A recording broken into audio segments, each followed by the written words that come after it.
En vídeos anteriores vimos las primeras estructuras de control, los condicionales. En este vídeo y en los siguientes veremos las otras estructuras que nos faltan, los bucles. Concretamente en este haremos una presentación explicando qué son los bucles y después veremos el bucle for. Antes de seguir, fíjate justo debajo del vídeo, verás un botón en el que pone suscribirme. Dale porque es gratis, no te cuesta nada y con esa suscripción a mí me estás ayudando muchísimo. Ya que estás, dale también a esa mano que tienes con el pulgar hacia arriba, eso es un like. Dale porque también me ayudas mucho haciendo clic en ese botoncito. No te cuesta nada, es gratis. Y ahora sí, seguimos. ¿Qué son los bucles? Pues bien, un bucle no es más que una estructura de control que nos permite repetir una o varias líneas de código pues varias veces, las veces que queramos o que necesitemos. Por ejemplo, imagina un programa en el que queremos imprimir un mensaje. Lo más lógico sería escribir esta sentencia, ¿no? Pero ¿y si queremos imprimirla 3 veces? Pues si no conocemos los bucles, haríamos esto. Copiaríamos y pegaríamos 3 veces lo mismo. El programa funcionaría, pero el código que hemos escrito ni es eficiente ni es elegante. Pero ahora vamos un poco más allá. En la mayoría de los programas necesitaremos repetir algo cientos o incluso miles de veces. Como puedes imaginar, si en nuestro ejemplo necesitáramos imprimir el mensaje 300 veces, copiar y pegar la instrucción 300 veces no sería la mejor solución, porque no sería eficiente y además nos llevaría muchísimo tiempo. Pero vamos a ir un poco más allá. Lo normal es que en nuestras aplicaciones no necesitemos repetir una sola línea de código como aquí, sino que lo normal es tener que repetir varias veces un bloque de código que a lo mejor tiene 30 o 40 líneas de código. Es decir, necesitamos que esas 30 o 40 líneas de código se repitan otras 40, 50 o cientos de veces. Como ves, esto es una locura y esto es precisamente lo que vienen a solucionar los bucles. Pero vamos a ir todavía un poquito más lejos.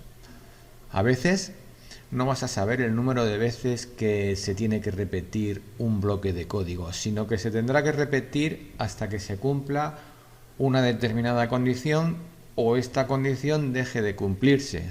Por ejemplo, vamos a imaginar una aplicación en la que el usuario debe introducir un número para realizar algo y si no lo hace, es decir, si no introduce un número, tenemos que volver a pedirle que lo haga. Lógicamente, tendremos un bloque de código que nos comprueba que el usuario ha introducido un número y no cualquier otro carácter.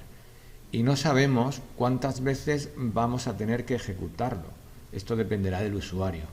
Lo normal es que lo haga a la primera y solo tengamos que repetirlo una vez, pero puede que nuestro usuario sea un poquito puñetero e intente hacer que nuestro programa falle escribiendo otros caracteres no numéricos. Pues si no fuera por los bucles, solucionar este tipo de problemas sería imposible y por eso tenemos distintos tipos de bucles. Principalmente tenemos dos tipos de bucles, los determinados, aquellos en los que sabemos a priori el número de veces que se va a ejecutar el código, es decir, el número de veces que se va a repetir, y los indeterminados, son aquellos en los que el número de veces que vamos a repetir el código dependerá de las circunstancias que se den durante la ejecución del programa. Todo bucle consta de dos partes, la declaración del bucle y el cuerpo del bucle, que es el trozo de código que se va a repetir. Nuestro programa irá leyendo las instrucciones una a una y cuando llegue a la declaración del bucle verá si se trata de un bucle determinado y por lo tanto repetirá el cuerpo del bucle X veces o se trata de un bucle indeterminado y lo repetirá 1, 4, 300 o incluso puede que no llegue a repetirse ninguna vez o que se dé lo que en programación se llama bucle infinito y no salga nunca de este bucle, es decir, las instrucciones que tenemos a continuación no se lleguen a ejecutar nunca. En este vídeo vamos a ver los bucles determinados y este tipo de bucles en Python corresponden al bucle for. Su sintaxis es la siguiente. Tenemos la instrucción for, después la variable i. Esta variable la podemos llamar como nosotros queramos, pero de forma general en el mundo de la programación a la variable que forma a la variable del bucle for se le suele llamar i. Si tuviéramos dentro de este bucle otro bucle for anidado, entonces la llamaríamos como j, pero si solamente tenemos un bucle la llamaremos i. Repito, la podéis llamar como os dé la gana, pero de forma generalizada se le da el nombre de i. A continuación tenemos otra palabra reservada, in, y después el elemento que vamos a recorrer. Las instrucciones que forman parte del cuerpo del bucle deberán estar indentadas, es decir, deberemos tabular, como veis aquí, deberemos dejar este espacio para que Python las reconozca como parte del bucle. Para los que conozcáis otros lenguajes, veréis que esta sintaxis es mucho más sencilla que en cualquiera de estos lenguajes. Esta parte de aquí, el elemento a recorrer, puede ser una lista, una tupla, una cadena de texto, un rango o cualquier otro elemento. Con los ejemplos que veremos a continuación lo vais a ver mucho más claro. Yo aquí me he creado un código muy sencillo con un bucle for i in range 5 print hola mundo. En Python 2 range era considerada una función, pero en la versión 3 es un tipo de datos. Cada vez que utilizamos range X o range 5, Python crea internamente una especie de array o lista de, en este caso, 5 elementos que irían desde el 0 hasta el 4. Si en lugar de print hola mundo yo imprimo la variable i, veréis cómo imprime desde el 0 hasta el 4. ¿Veis aquí? Si por el contrario yo lo que hago es imprimir la cadena de texto que tenía antes, lo que hará será escribir 5 veces hola mundo.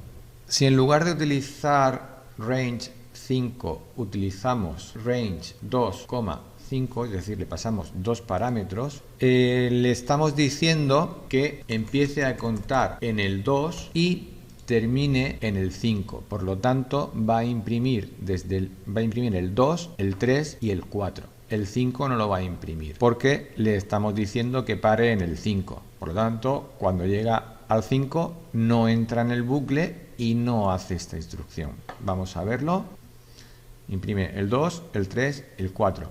Cuando llega al 5, como le hemos dicho que llegue hasta el 5, no entra en el bucle y no lo imprime. Range admite un tercer argumento y este es de cuánto en cuánto queremos hacer el conteo. Por ejemplo, vamos a hacer que cuente desde el 5 hasta el, por ejemplo, 50 y que lo haga de 3 en 3. Lo ejecutamos y como veis tengo el 5, el 8, 11, va de 3 en 3 y cuando llega al 47 termina. Es decir, el 50, que sería el próximo, no lo imprime porque tiene que llegar hasta el 50. Es decir, cuando llega al 50 para y ya no entra en el bucle. Vamos a ver ahora un bucle for, pero en lugar con un rango, con una lista. Habíamos dicho al principio que le podíamos pasar listas, tuplas, cadenas de caracteres, pues vamos a pasarle ahora una lista. En este caso va a ser una lista con nombres. Mientras hago todo esto, puedes aprovechar y le das al botoncito de suscribir que tienes justo debajo del vídeo y también a la campanita para que YouTube te avise cada vez que subo un vídeo nuevo. Si yo ejecuto esto, lo que hará será imprimir todos los nombres de mi lista. ¿Veis? Como ya te habrás fijado, y si no te lo digo yo, cada vez que imprime un elemento lo hace en una nueva línea. Existe un argumento en la función print que permite modificar este comportamiento. Se trata del argumento en. Si yo pongo aquí un segundo argumento, en este caso, como os he dicho, en, igual, y ahora entre comillas le puedo poner el carácter en blanco, lo que le estoy diciendo es que cuando imprima el valor de i no haga un salto de línea y lo sustituya por el espacio en blanco que yo le he puesto ahí entre las comillas. Vais a ver. Voy a borrar aquí, le doy a imprimir y veis, me ha sustituido el salto de línea por el espacio en blanco. Si en lugar del espacio en blanco yo le pongo un guión, pues me va a sustituir el salto de línea por un guión. Ya os he dicho antes que podíamos pasarle al bucle cualquier elemento, incluso cadenas de caracteres. En otros lenguajes, recorrer una cadena de texto o un string es bastante complejo, pero en Python es tan sencillo como pasarle esa cadena de caracteres. Por ejemplo, esto es una cadena de texto. Voy a quitarle este print de aquí. Me voy a crear aquí arriba una variable a la que le voy a dar el valor de 0. Y ahora lo que voy a hacer es contar el número de veces que aparece la letra A en esta cadena. ¿Para ello qué hago? Pues voy a comparar, como i me va a recorrer esta cadena de texto, pues bien, cada vez que i sea igual al carácter A, acordaos del operador igual, que es distinto del operador asignación. El operador asignación es solamente un igual y el operador de comparación igual son dos caracteres iguales. Entonces, seguimos. Si la variable i es igual al carácter A, lo que voy a hacer es aumentar el valor de mi variable i en 1. Y a continuación voy a imprimir el número de veces que aparece voy a imprimir n, ¿vale? Voy a imprimir n, que es el número de veces que aparece el carácter A en mi cadena de texto. Borro aquí, ejecuto y veis que me aparece 3 veces. 1, 2 y 3. Vamos a ver una notación especial de la función print, que es esta. Ahora os explico cómo funciona. Bien, fijaos, con la notación que le hemos pasado a la función print, le estamos diciendo que una la cadena de texto con el valor de la variable n.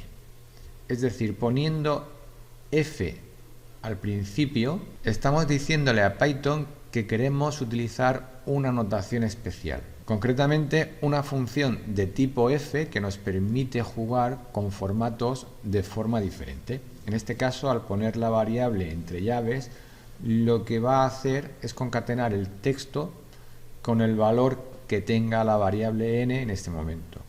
Esta función f es muy útil cuando queremos unir textos con variables de manera sencilla, sin tener que recurrir a operaciones de concatenación como deberíamos hacer en otros lenguajes. Fijaos cómo funciona. Le damos aquí a ejecutar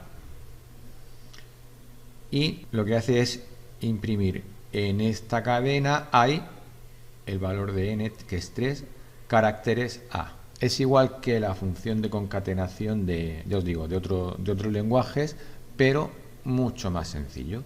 Pues bien, hasta aquí hemos llegado con el bucle for. No olvides suscribirte si no lo estás ya, para que YouTube te avise cuando saco el siguiente vídeo.